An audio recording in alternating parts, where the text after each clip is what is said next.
அதோ விளங்கும் பாடல்.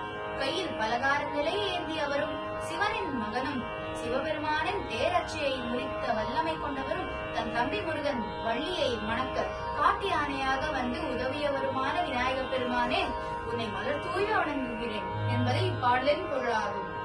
நான் அப்பனா. என்னுடன் இப்பாடலை பாடுபவர்கள் நந்திதா, நேத்ரா, அக்ஷயா மற்றும் திரிஷிகா.